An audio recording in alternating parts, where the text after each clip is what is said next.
All right, and welcome everybody. Hope y'all are having a fantastic, fantabulous, awesome freaking day. My name is Garrett Shoemake, and this is the Shoemake Take coming at you with my wild card preview. It's here, guys. It's here. It is here. The playoffs are here. Huzzah! Hoorah! Hooray! The best time of the NFL season is right now in this very moment. This is going to be probably the best playoffs in history. I have not been this excited for a wild card round in so freaking long. So all of these games are interesting, have history elements that make them all unique more than usual. I don't think that there's going to be I don't think there will be more than one blowout. I think there's a chance that maybe I'll say this. I'll say that at most there's probably going to be two. And I think you guys know which ones that might be. But that being said, I think all of these games have a great chance to go the distance and go down to the wire. In the playoffs, we will see games that become unreasonably close. Games that normally, sure, they're close, but I mean, we might not know who's going to win a game until it's decided at the very end. We really won't know who is going to emerge victorious until that clock hits zero. It will not surprise me if we had a couple games go to overtime. In fact, I think there's going to be a couple that will go to overtime. Not going to name specific ones because I can't predict that. But that's how I'm feeling right now. And that's kind of what I want to lead into next part of this introduction for the wildcard preview video. And I don't really have any keys to victory. No breakdown as to how I think each team needs to win the game. I don't really feel that way. I just kind of want to share my thoughts on kind of what I want to see from all these teams and what I ultimately expect will happen. If I wanted to give my guess as to how a game would go down, I'll give it to you. I just kind of want to look at things more from a holistic standpoint, more than just trying to break down the game key by key by key, because everything that happens in this game will go more beyond what just three little keys can cover. And that's something that I found during this season when I was doing my recaps and doing my previews that kind of feels flawed. The three keys, it works because it's simple and it gets to the point, but part of it does feel a little flawed because there's so many elements of these games that I covered that got lost because the focus on the three keys. So I'm going to try something a little different. I'm just going to give you guys my thoughts and what I feel about each game, what I'm thinking, and we'll just go on from there, and we'll just go game by game, so on and so forth. We'll start from the Saturday games all the way to Monday night and kind of just go in chronological order, if you will. So with that being said, do I have a couple other things I want to mention here? Oh yeah, I've completely forgot. It's the first part of my script. Check it out. The jerseys. I told you guys in the last episode that I really should show you guys my jersey collection, and here's a great way to do it. I got my two most recent ones. The one I got for Christmas this year, Cam Ward, future crown jewel of my collection, and then the one I got last year, my Oilers, Jeffrey Simmons, Big Jeff Simmons. So I love these are two of my favorite jerseys. Absolutely love them. And so what a great way to start off my jersey collection by showing you guys my two recent jerseys that I have gotten over my time collecting them. So here over the course of the playoffs, you guys might see these change once in a while, and I thought it'd be better than just showing you guys a picture of all my jerseys. How about you guys get to actually see them? So there is that. And so with that being said, let's just break it down. Let's just go game by game. Starting with the first one, we have Rams-Panthers in a rematch, Saturday at 4:30 Eastern Time. Want to give you guys the times here just in case you guys may not know. Just want to help you guys be able to access this game as any way you can. So, Rams-Panthers. The thing is, first of all, it's a rematch. Panthers won the first meeting off of multiple turnovers by the Rams, and the Panthers were able to take advantage. The first thing I really want to see from the Rams after that type of loss, finishing the regular season strong, how do they start this game? Do they go out, get a touchdown on the opening drive, or does Carolina's defense step up and force them to punt the first drive? That first drive is going to tell me a lot about how this game is going to go. And just because the Rams are in a unique situation, they're in a rematch that they lost in the same stadium that they lost in against right now an inferior opponent. there's a weird complex here because the Panthers beat this team, but right now, I'm telling you, 10 times out of 10, the Rams are a better football team. There is nothing that the Panthers do that the Rams don't do better. And of course, if you want to start going into specifics and specific stats, sure, there's probably something the Panthers do better. But overall, the Rams are an objectively better football team. So I want to see how they start this game. After losing to the Panthers, how do they start this game in this rematch? And the other thing I want to see is, are they disciplined? The thing that killed them in this last matchup was those turnovers. Can they play a clean ball? Can they play a clean ball game? Can they make sure they take care of the ball, be efficient on offense, make big plays on defense? If they can start well and remain disciplined throughout this game, they can win this game. They should win this game. This is a game that the Rams should be able to go into Carolina and take care of their business. But if it's one thing that I've learned about this Panthers team is that they will surprise you. They will do something that you do not expect. I mean, for example, this game right here a handful of weeks ago, no one would have picked the Rams to lose to the Panthers, but here we are. They beat them. So it's on the table. It's on the table, and as we go into Carolina, don't let their record fool you. A lot of people will use the Carolina Panthers to say, hey, this team should not be in the playoffs. The best record should get in. No. One, you cannot take the significance out of winning your division. But second of all, have you guys looked at the recent history of teams that made the playoffs with a losing record? Sure, Tampa and Brady's last year got destroyed at home by Dallas. But you look at 2020, the Washington football team. They gave the Bucs that year the closest run for their money than any other team in the playoffs. The Bucs steamrolled every single other team they faced other than the Commanders, and the Commanders and Taylor Heineke of all quarterbacks gave them the biggest run for their money that year, in that season, in that playoffs. And then you look at the 2010 Seattle Seahawks that went in at 7-9. You remember that game? Yeah, they took down the reigning Super Bowl champion New Orleans Saints, and that's the game that Beastquake happened. So I don't want to hear anything about, these teams don't matter, these teams aren't going to win. Yeah, they don't look like they will, and they don't go far in the playoffs, but they might surprise you. It's happened multiple times, more often than not, in this century. So let's see what happens with Carolina. And if Carolina's going to get a win, the biggest thing I want to see from them mostly is, how does Bryce Young play in this moment? And there is a possibility we see something special here, because one thing that I absolutely loved about Bryce Young coming out of Alabama was that in the biggest moments, he played the best ball he could possibly play. As the game got harder, as the pressure went up, as the stakes went up, Bryce Young got better. I saw that numerous times at the University of Alabama where he played, and I think that we might see a special game from Bryce Young. It's very possible. While it's going to be a tall order, I don't want to take anything away from the Rams here. I think Bryce Young could do something special. I'm not going to put it past them, and considering that they've been surprising at certain points this year, who knows? Who knows what could happen? And think about this too. Think about the Panthers and how bad of a franchise they've been over the past handful of years since David Tepper took over the team in 2018. It's been a dumpster fire. And now Carolina's got a football team in the playoffs. They're a decent football team. This is huge. This is so huge for not just for the Panthers, but for Bryce Young, for their head coach Dave Canales, for the fans, but just for this franchise. This franchise has been awful. And so for them to get a home playoff game, I mean, sure, the Panthers may not win it, but shoot, they have a chance. And I think they're going to take advantage of that opportunity. And that leads me to the next thing I want to see is, can the Panthers keep this close? With the turnovers that the Rams had in their last meeting, yeah, it could it could keep close. It could be a back and forth battle. But if the Rams stay clean, can the Panthers overcome that when the Rams are playing at their best? I don't know. But if you want to give me, I'm going to give you my prediction now. I think the Rams do win it. I still think the Rams are a better football team, and this is a game that the Rams should get their revenge and handle their business. And how I think it's going to happen, this game might be closer than what I'm even expecting myself.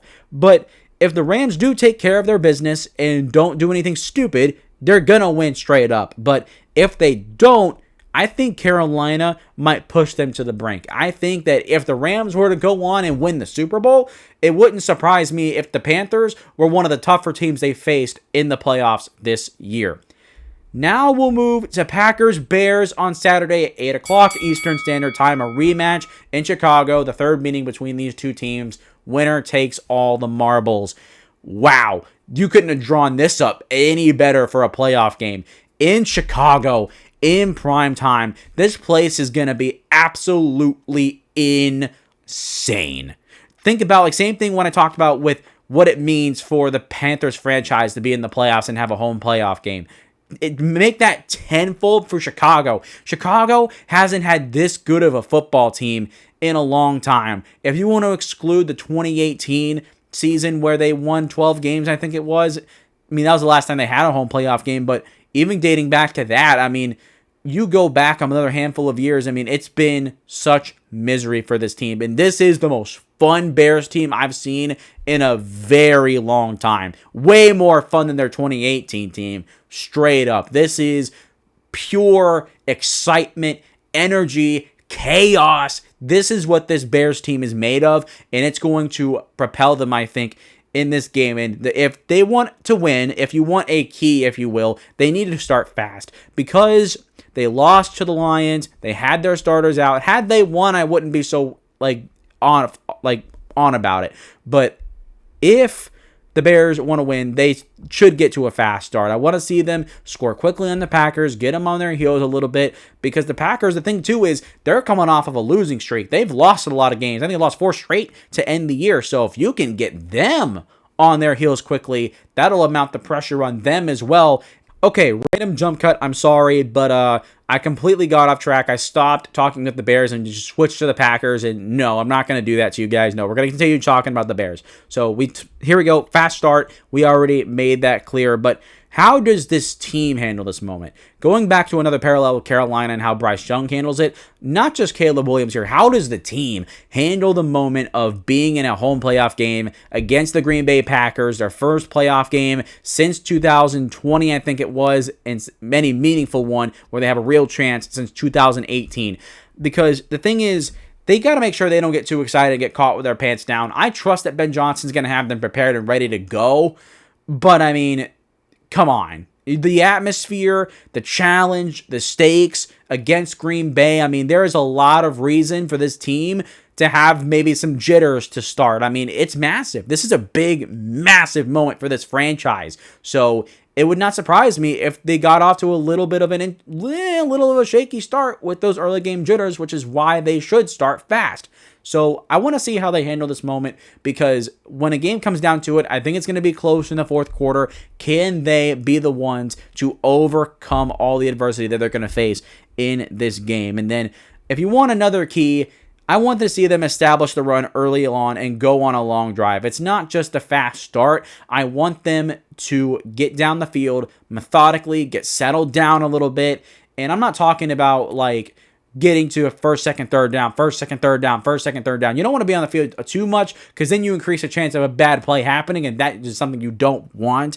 But if they can go on a methodical drive, get a touchdown, start strong, and maybe get a field goal the next drive or vice versa and get 10 points early, that's going to help them out so very much. And not just being able to come away with a win here, but be able to handle themselves and handle the moment better. Not saying that Ben Johnson won't have this team prepared, but come on. I mean, think about you and me. I would be absolutely shaking in my boots a little bit for this game. Not in a bad way, but I'm talking about I'm going to have some jitters. I'd be a little nervous too. So, I mean, I can see why that would happen. That's what my point is. So that's what I want to see from Chicago in this game. Now we'll move to Green Bay and actually talk about them. And like I said with Chicago, they need to start fast, because they're going into here with a 4-game losing streak, and they cannot afford to start slow in this game either. They can't. I mean, they need to show that they can score, that they can look like the Packers of old.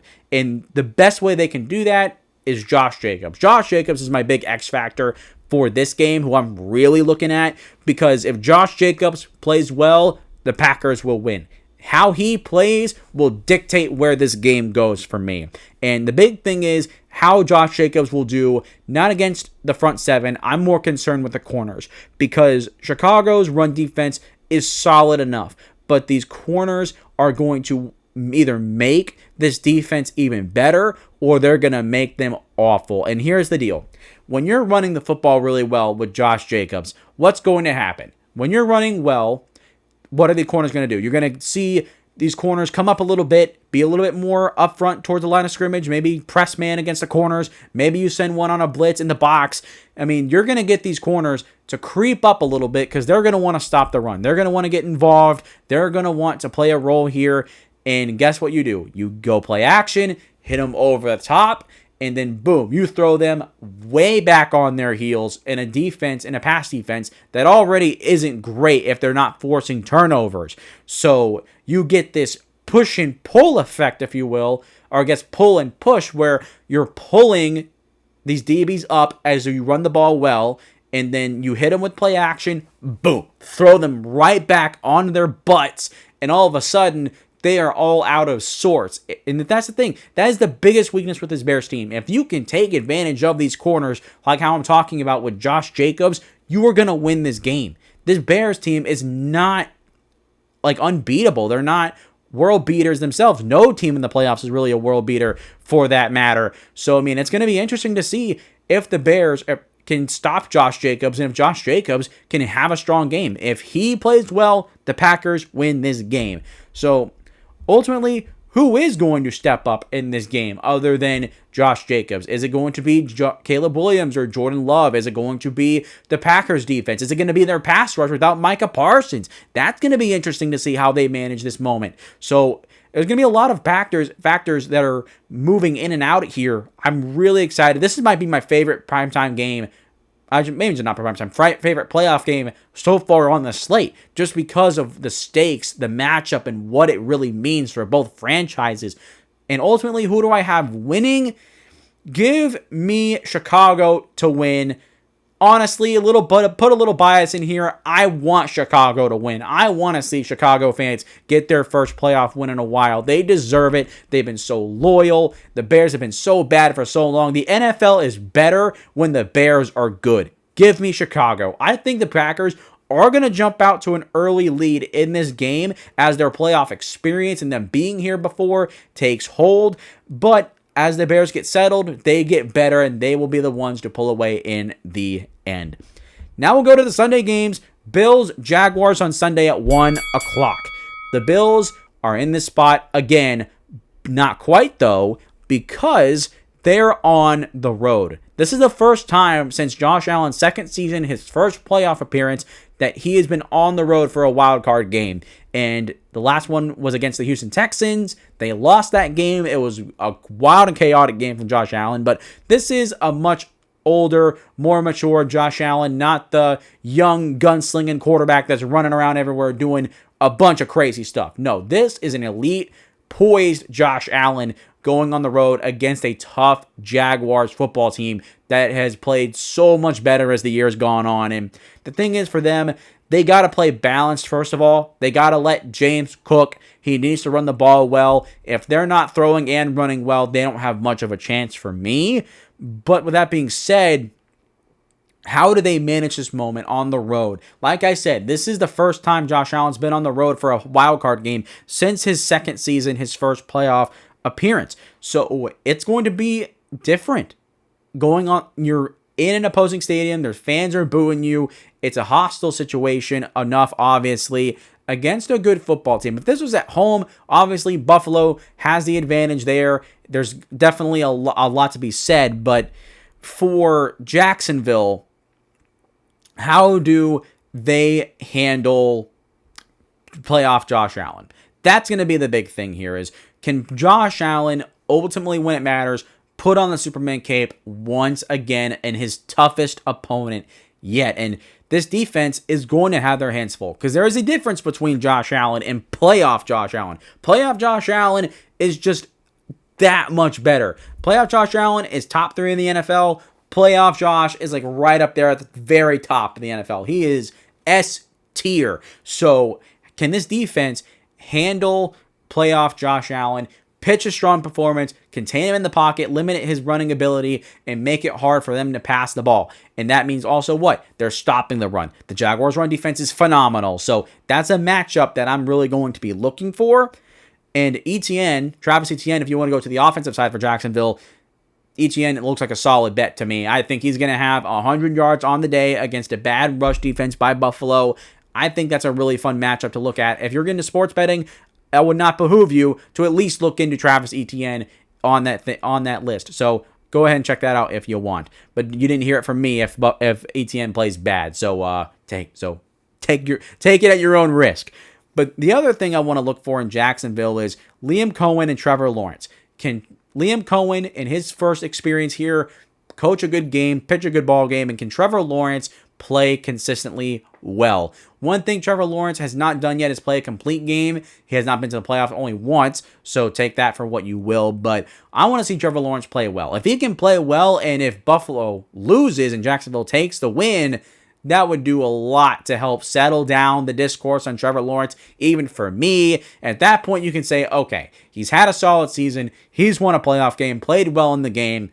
Okay, Trevor Lawrence has gotten better. He is now starting to live up to his contract that he signed. So that's important for him. And lastly, going back to Josh Allen and to Buffalo, can their experience lift them in this challenging moment? Will their experience being in the playoffs countless times, more than anybody in the NFL in recent memory over these past handful of years, can their experience lift them up in a situation that is very tough, unfamiliar? Can they pull it out? And I think they do. I think Buffalo does win.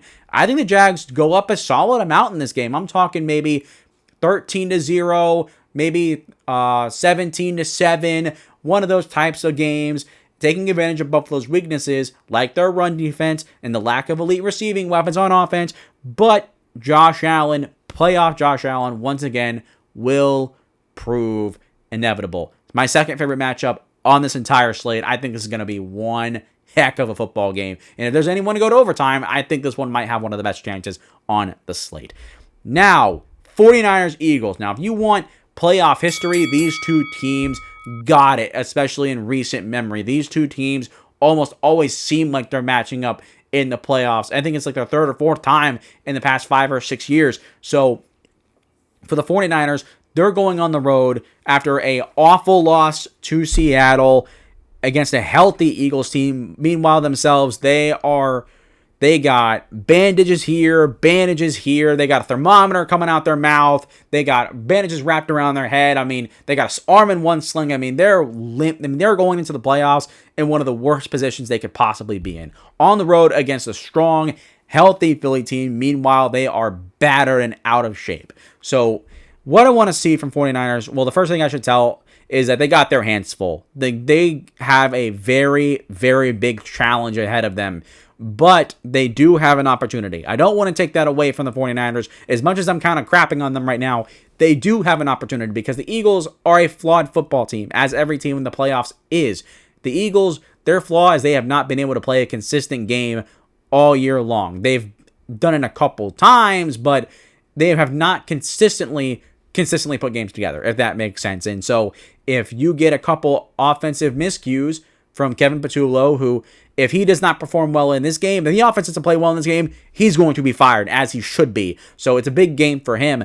The thing is, if there's miscues, 49ers can take advantage of them. They can score, get up on the Eagles, force them and to be a little uncomfortable. If you can do that, if you just got to take advantage of every poor situation the Eagles put themselves in, and I think they will a little bit. The Eagles aren't just all of a sudden going to play insane ball out of nowhere. I don't see that happening. So while it's a tall order for 49ers to win this game, I think that they're going to have some opportunities to keep this close and keep it fun to watch. And the other one is Brock Purdy. The other thing I want to see is him and how he performs in this moment. I think the last time they faced off was the game that he got the Tommy John's surgery because elbow got blown out. I think that was the last time he faced off against a strong Eagles defense that went on firing all cylinders, one of the best in football. How does he handle this moment with Christian McCaffrey being probably going to be slowed down quite a bit? You're talking about George Kittle. Is Juwan Jennings going to play? Ricky Pearsall going to play? I'm not sure. I haven't looked into it. But, I mean, you're going to be working with slim pickings in this game against a strong Eagles defense when they're playing at their best. If the Eagles defense is struggling, which they have at points, you might have an opportunity here. It's not just the offense that has had its fair share of miscues. So if Brock Purdy can take advantage of when the Eagles make mistakes and take care of their business in that regard, they have a really good chance to win this game. And there is a reason why they've won 12 games, is because they've just stayed in it, stayed close, stayed competitive, and when the other team unfortunately makes a mistake, they go in and they take advantage of it. Ultimately, who do I have winning? Give me Philly to win this game. I think that their health will really carry them here, but don't get it twisted. I think that this one will go down to the wire. I don't see this game being a dispersed victory by either side. I think Philly will come away with like a game-winning field goal or something. I think this game is going to be extremely, extremely close, and that's what I'm going to be looking for. All right, let's move down to the 4:30 game. Or wait, that is the 4:30 game. Excuse me. Now we'll move to Chargers-Patriots, Sunday night at 8 o'clock Eastern time. And the fact that this one was put in prime time, God, man, like this, to me, this is the worst game on the slate. I will kind of say right now that the Patriots are going to win this game. I don't see a scenario where the Chargers win. They're good, they're fun, but I mean, the Patriots just play so consistently well, and the Chargers have problems that I think are going to be exploited. But let's actually give the Chargers a shot here. How does Justin Herbert bounce back after last year's playoff disaster? Remember what happened against Houston? Threw more interceptions in that game than he did all year long. Can he, along with his team, play a complete football game, even if they lose it? Can their offense play well, complement their defense, and can their defense get some stops, keep this thing close, give the Patriots offense some struggles, and make them a little uncomfortable? The thing is, they just haven't been able to do it. The Chargers have not been able to play a complete football game. Remember the loss against Jacksonville? They had a great first half and an awful second half against the Texans. The offense, which had been fantastic all year long, absolutely got gutted. They got dragged through the mud, couldn't do jack crap, and Justin Herbert had the worst game of his career. So, can this team finally do it against a strong, consistent, well-coached New England team? It's going to be tough, but I do believe that they're going to keep this thing close for at least a little bit. It's going to be interesting for the most part, even though I don't think they're going to win. But then you go to New England, and I'm just really curious to see how they do, because this is Mike Vrabel's first year, first playoff game, Drake May's first playoff game. This team is very inexperienced. So how can Mike Vrabel lead this team, and how do they just perform? I'm just curious, because we haven't really seen anything like this, like Chicago, like Jacksonville, like New England. These teams that are just absolutely awful the previous year, but this year they are just they're three of the best teams in the league. So how does New England, the team that's been the most consistently productive and efficient all year long, how do they handle this moment? Does things change? How does Drake May do? Can the Chargers find some exploit and make something difficult on New England? Because one thing is for sure is that New England, this is the toughest opponent they've faced yet. The Patriots didn't beat anybody with a winning record this year, and a lot of people use that to doubt them. Here's a great opportunity to take advantage of a good football team that has some problems right now, like the Chargers. Their offensive line is depleted and injured. If you can take advantage of that, okay, like you're probably going to win this game. But I want to see this Chargers defense first and foremost. I think the Chargers defense will be the X factor on their end, just because if they can force something on the New England side, or can they make New England uncomfortable and slow something down that's been good all year for New England? Like, for example, can they win on third down? If they can win on third down, for example, that's a blueprint that another team can carry into their game against New England in the divisional round. Again, I think the Patriots win. But here's how I think it happens. I think that it's going to be a solid win. It won't be a blowout, but I think it will be like a 10-point win, that even in the fourth quarter, the Chargers are going to have a chance. They're going to have opportunities. I just don't think they will be able to make them. And New England wins solidly and has a couple hiccups that allow the Chargers to keep this game close. That's where I'm feeling right now in New England getting their first playoff win in a short bit, and Mike Vrabel continues his insane streak in New England. All right, finally, Texans Steelers Monday night at 8 o'clock on ESPN. This is the second time since 1999 for an 0-3 team to make the playoffs, talking about the Houston Texans. The last one was the 2018 Houston Texans. So this is a very unique situation for them because despite their slow start, their defense has played phenomenal ball. I mean, we're talking almost historic levels of efficiency and play on this defense. And then Houston's offense has shown that when things go right, when they can establish a good ground game and they can get a passing game going, their offense can be as effective as almost anybody in the NFL. Their offense can be above average and be threatening, especially against a Steelers defense that is downright terrible. I do not think that this Steelers defense is going to have a fantastic day. I think they're going to have their fair share of struggles, even if Pittsburgh finds a way to win this game. So this moment right here, this matchup is going to be very interesting. Houston's offense versus Pittsburgh's defense. But for DeMeco Ryans, if DeMeco Ryans wins this game, he is the greatest head coach in Texans history, straight up. He will have more success than any other coach in Texans history. So if he gets a win here, which I think is highly likely, crown him. Crown the man. I really respect what DeMeco Ryans has done, even as a Titans fan, and as annoying as it is for me to admit it. I mean, he's ushered in the best era of Texans football we've ever seen. Give him a lot of respect. He's come in here, not only turned this defense around, but he has changed the culture, the standing of this franchise, and how they're viewed. They are no longer the laughingstock dumpster fire expansion franchise that they started out as in 2002. This is an organization. This is a franchise, a culture, a team with a great head coach, a great quarterback that a lot of people look at as a model for what a good organization should look like. And the way they've turned that around has a lot to do with DeMeco Ryans, and if he can get a win here, would be absolutely massive for them. But now, for Pittsburgh, how does their offense handle the vaunted Texans defense? And they're going to have their hands full. I think they're going to have their struggles. I think they're going to really struggle to run the ball. And the thing is, this team really rides by their tight ends and by their running backs, especially their running backs as of late, using a lot of checkdowns, a lot of screens. If their running backs are eliminated from this game, I don't think Pittsburgh has a chance. And going back to the Steelers defense, they cannot afford to have a bad day.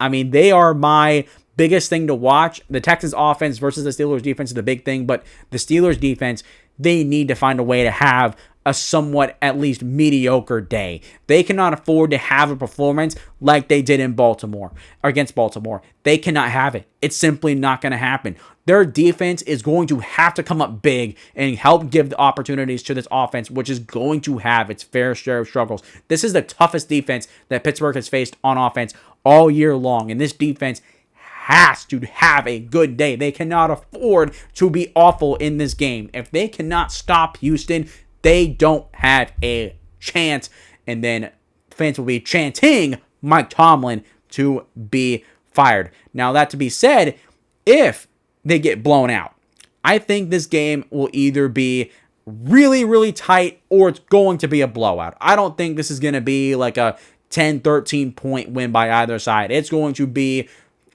14 points plus, probably like a game where one team doesn't even look like they belong and they can't even compete. That's what it's going to look like, or it's going to be really neck and neck. And if the Steelers get blown out, bold take, mark my words, Mike Tomlin will be fired. And after John Harbaugh got fired after 18 years, Pittsburgh might realize, hey, if they're willing to fire him and go in a new direction, guess what? If we think we need to go in a new direction, I think we can make that move. Because you fire a coach like John Harbaugh, right? Almost every other coach's seat instantly gets hotter. Because if someone that has been successful for 18 years can get fired after just a kind of a freaky disaster season for Baltimore, I mean, a couple bad years from any of these top coaches in the playoffs could result in them being fired at this point. So the Steelers absolutely, if anything, cannot get blown out. If they play this really close and lose, I think, okay, they might be okay. But if they get blown out, Mike Tomlin is going to get fired. And ultimately, I have the Houston Texans winning the game. I think that they are the better football team overall, although I don't really know how this game ends. I don't know if it's going to be close or if it's going to be a blowout, but I do believe that Houston controls this game for the most part. It'll entirely depend, though, on how the Steelers' defense performs. If they perform well, we're going to get a good football game. If they don't perform well, we're going to see one awful football game that might be one of the worst in the wild card. So that being said, that is my wild card predictions. If you guys agree or not agree with how I'm feeling here, let me know your thoughts in the comments down below. Make sure if you made it this far, please consider hitting the like button and subscribe button. It helps me out tremendously as I'm trying to spread my football passion to more and more people on this platform. So I'd really appreciate it if you guys would do those two things for me. It's also free, takes a couple of seconds, and if it's free, it's for me. You know what I'm saying? Come on, you gotta love free content. Other than that, follow me on social media, whether it's Facebook, TikTok, Twitter, Instagram, all that good stuff. Hope you guys like the jerseys. Let me know what you guys think about my predictions, and let me know your guys' predictions in the comments down below. Just going to advertise that one more time. But that's going to do it. I love you guys. Appreciate you guys oh so very much. And until next week, I will see you all then, and I'll see you all, of course, as we always say, next time. Screwed up the outro, but who cares? Playoff time, baby. Woo!